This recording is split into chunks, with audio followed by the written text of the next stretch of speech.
Visa পাবে কি তারও কোনো নিশ্চয়তা নাই, রিজেক্ট হবে কিনা তারও কোনো নিশ্চয়তা নাই। পাসপোর্টও পাইতেছে না তারা। পররাষ্ট্র মন্ত্রণালয় তারা কি কোনো এই প্রবাসী গুলো দেখে না?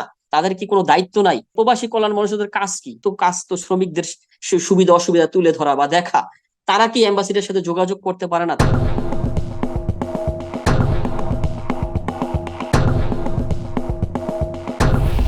আমি একজন প্রবাসী। আমার নাম মোহাম্মদ সোহেল শেখ। আমি বাংলাদেশের মুন্সিগঞ্জ ডিস্ট্রিক্টের লোহজং থানার খিদিরপাড়া ইউনিয়নের কোলারবাগ গ্রামের আমি বাসিন্দা। আমি দীর্ঘ 14 বছর যাবৎ ইতালিতে অবস্থান করতেছি। আমার আশেপাশে পরিচিত লোকজন, আমার কাছের লোকজনেরা আমাকে অনেক আগে থেকে আমাকে ইতালি আনার জন্য, তারা ইতালিতে আসার জন্য বা আমাকে আনার জন্য তারা আমাকে নানাভাবে বলে। কিন্তু আমি ওইরকম কোনো ভালো কোনো লোক পাই না। আমি এর আগেও কয়েকবার আমি আমার খালাতো ভাই এবং মামাতো ভাইয়ের জন্য ইতালিতে কাগজ জমা দেই, কিন্তু তাদের কোনো কাগজ বের হয় নাই বা বের করতে পারি নাই। তাদের আসারও সুযোগ হয় নাই। 2022 সালে আমার একটা কাছের, খুবই কাছের একটা ফ্রেন্ড, ঘনিষ্ঠ, ও নাম জামাল খান, ও সিঙ্গাপুরে থাকে বেশ কয়েক বছর যাবত। ও আমাকে ইতালিতে আসার জন্য আমাকে বলে যে কোনো লাইন আছে কিনা, সুযোগ আছে কিনা, থাকলে হয়তো আমি ইতালিতে যেতে চাই, বা আপনার কাছাকাছি গেলে আমরা একসাথে থাকলে আমাদের আরো ভালো হবে বা উন্নত জীবনের জন্য। ও সিঙ্গাপুরে আছে, ও সিঙ্গাপুরে অনেক ভালো আছে, মোটামুটি ভালো একটা জব করে, ভালো স্যালারি। তারপর আরেকটু ভালো থাকার জন্য ইতালিতে আসার ইচ্ছা পোষণ করে। আমি ওর কাগজটা প্রথম চান্সে জমা দেই, সেখানে কাগজ নলস্তা বের হয় না। দ্বিতীয়বার যখন জমা দেই 2022 সালে মার্চ মাসে, তখন সেই কাগজটা নলস্তা বের হয়। বের হওয়ার পরে ও সিঙ্গাপুর থেকে দেশে চলে আসে, ছুটিতে চলে আসে। বাংলাদেশে অ্যাপয়েন্টমেন্ট নিতে পারি না, অনেক সমস্যা, অনেক কিছু করার পরে অ্যাপয়েন্টমেন্ট পাইছি। সেটা হলো 2023 সালের সেপ্টেম্বরের 20 তারিখে অ্যাপয়েন্টমেন্ট পাওয়া গেছে। তো যাক, অ্যাপয়েন্টমেন্ট পাওয়ার পরে সমস্ত কাগজ ফর্ম কমপ্লিট করে, ফর্ম পূরণ করে সেই অ্যাপয়েন্টমেন্টটা জমা দেওয়া হয়েছে, কাগজগুলো জমা দেওয়া হয়েছে নলস্তা সহকারে ইতালিয়ান এম্বাসিতে গত 2023 সালের সেপ্টেম্বরের 20 তারিখে। আজকে প্রায় 8 মাস যাবত তার নলস্তা ভিসার কোনো খোঁজ খবর কোনো কিছুই পাইতেছি না। তার ফ্যামিলি আছে, তার সংসার আছে, বাচ্চা আছে। সে আজকে প্রায় 1 বছর যাবত দেশে বেকার, তার কোনো ইনকামের রাস্তা নাই। তার ফ্যামিলি কিভাবে চলে, কি অসহায় জীবন যাপন, কি সমস্যা! আর আমিও তার কাগজটা জমা দিয়া আমিও অনেক সমস্যার মধ্যে আছি। কারণ এখানে আমার সাথে তার সাথে প্রায় 2 মাস যাবত সম্পর্ক ছিন্নর মতন। সে আমার সাথে তেমন কোনো যোগাযোগ করে না, কথাবার্তা বলে না, আমি ফোন দিলে ফোন ধরে না। সে মানে এমন হয়ে গেছে, সে দেশেও সে শুনছি অনেকের সাথে যোগাযোগ করে, তো সে দেশেও একটা অন্যরকম অবস্থা হয়ে গেছে তার। তো সে আগের মতন তার চালাচলতি নাই, কথাবার্তা নাই। তো যাই হোক, এই অবস্থায় এখন সে কিছুদিন আগে তার পাসপোর্টটা ঊর্ধ্ব করার জন্য আমার কাছে বলে যে তার পাসপোর্টটা ঊর্ধ্ব করে ফেলবে। তো সেক্ষেত্রে আমি আমার দালালের সাথে আমি কথা বলি যে আমার যে পাসপোর্টটা ঊর্ধ্ব করতে চায়, তা কি অবস্থা। এখন আমার দালাল, যাকে মাধ্যমে মিডিয়ার মাধ্যমে আমি এই কাগজটা জমা দিছিলাম, সে আমাকে বলে যে যদি আপনি এটা ঊর্ধ্ব করেন, তাহলে আপনি যে টাকা দিছেন একটা টাকাও রিটার্ন ফেরত পাইবেন না।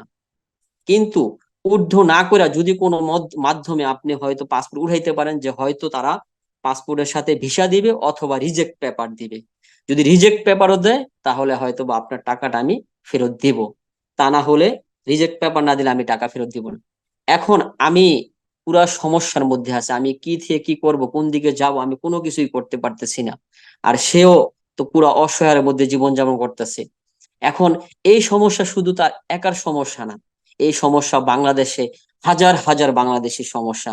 শুধু যে বাংলাদেশে যারা বেকার তারা না, এখানে সিঙ্গাপুর থেকে, মালয়েশিয়া থেকে, মধ্যপ্রাচ্য, দুবাই, সৌদি আরব, কাতার, ওমান, বিভিন্ন দেশের থেকে হাজার হাজার বাংলাদেশি এই ইউরোপের স্বপ্ন দেখার জন্য, ইতালিতে আসার জন্য, তারা তাদের সেখানকার কাজ কাম সমস্ত কিছু ফালাইতে রাইখা এই যখন নুলস্তা গুলা বের হয়েছে তখন কিন্তু তারা দেশে আসছে। আইসা এই কাগজগুলা জমা দিছে ভিসার জন্য, কিন্তু তারা এই এই ভিসা পাইতেছে না। 8 মাস, 10 মাস, এমনকি 1 বছর ওভারও হয়ে গেছে, কারো 1.5 বছর হয়ে গেছে, তারা ভিসা পাইতেছে না। এখন এই সমস্যাটা আমাদের সবার অনেকের। তো এটা যে যে জমা দিচ্ছে তার না, তার আশেপাশে পারিপার্শ্বিক যারা আছে সবাই, তার ফ্যামিলি এবং আমরা যারা মিডিয়া, এখানে এই কাগজটা জমা দিতে দেখা গেছে অনেক সময় 3টা 4টা ধাপও অতিক্রম করতে হয়।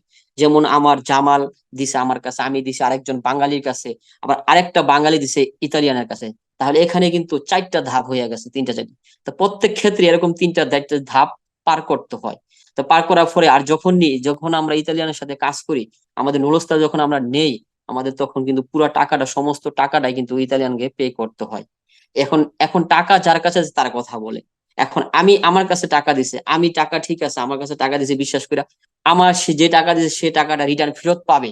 কিন্তু আমি যার কাছে টাকা দিছি, সেই টাকাটা আমি কখনো ফেরত পাবো, কতটুকু ফেরত পাবো কি পাবো না সেটা কিন্তু অদ শিওর না, নিশ্চিত না। অ্যাম্বাসিডার শুনি যে অ্যাম্বাসিডার শুধু শুধু বলে যে বাঙালি গো, দোহাই দেয় যে বাঙালিরা ভুল করছে, তারা না ফেক নুরস্তা দিছে।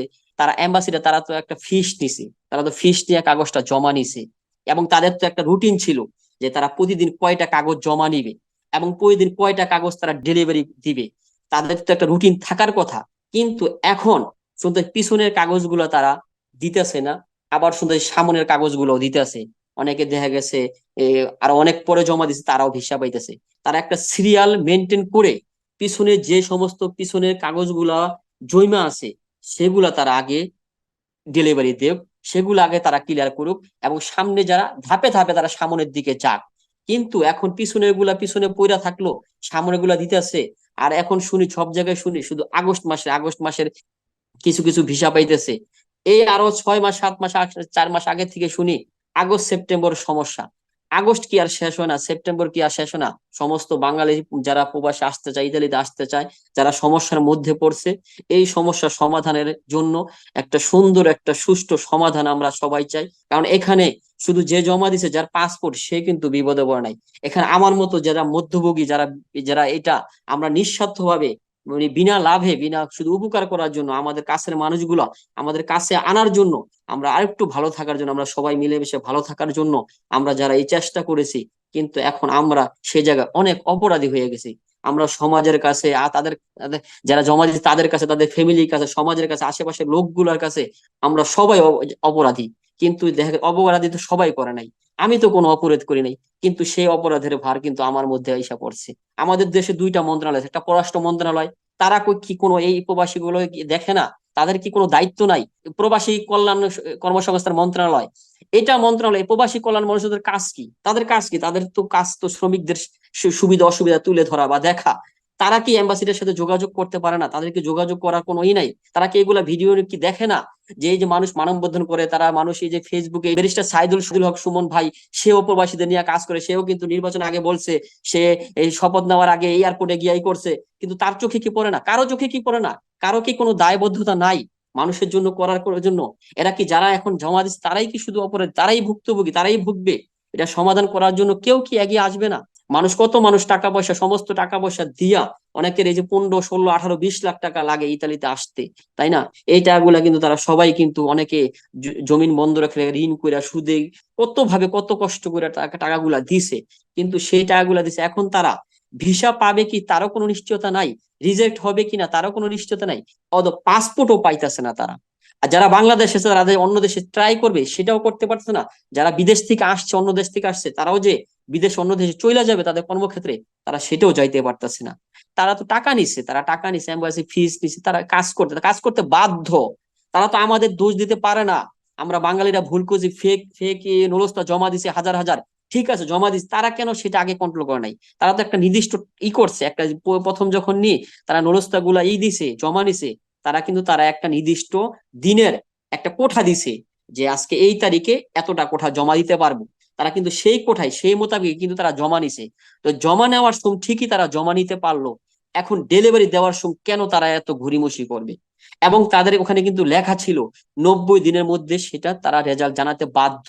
হয়তো ভিসা দিবে, অথবা রিজেক্ট করবে, অথবা পাসপোর্ট ফেরত দিবে, যে যাই হোক। কিন্তু এখানে কেন মানুষ 1 বছর, 1.5 বছর, 2 বছর, 6 মাস, 8 মাস কেন তারা অপেক্ষা করবে? কেন তারা এত ভোগান্তিতে পড়বে? কেন আমরা সবাই কেন এত ভোগান্তিতে পড়বো? তো যাই হোক, আমি পরিশেষে একটা কথাই বলবো, আমরা প্রবাসী, আমরা আমরা মানুষ, আমরা সবাই, আমাদের ভুল ত্রুটি থাকতে পারে, থাকবে, এটাই স্বাভাবিক। কিন্তু কেউ ভুলের ঊর্ধ্বে নাই। আমরা চাই সঠিকভাবে, সুন্দরভাবে সব কাজগুলো সঠিক নিয়মে সুন্দরভাবে হোক, তাতেই আমরা উপকৃত হব। যে বাংলাদেশের প্রত্যেকটা ক্ষেত্রে দালাল চক্র থাকে, সেক্ষেত্রে আগে শুনছিলাম যে যখন এখন নতুন অ্যাম্বাসিডার হইছে, আর আগে যখন অ্যাম্বাসিডার অন্য অন্য ছিল, তখন শুনছিলাম যে কিছু কিছু ক্ষেত্রে টাকা দিলে কিছু কাজ হয়।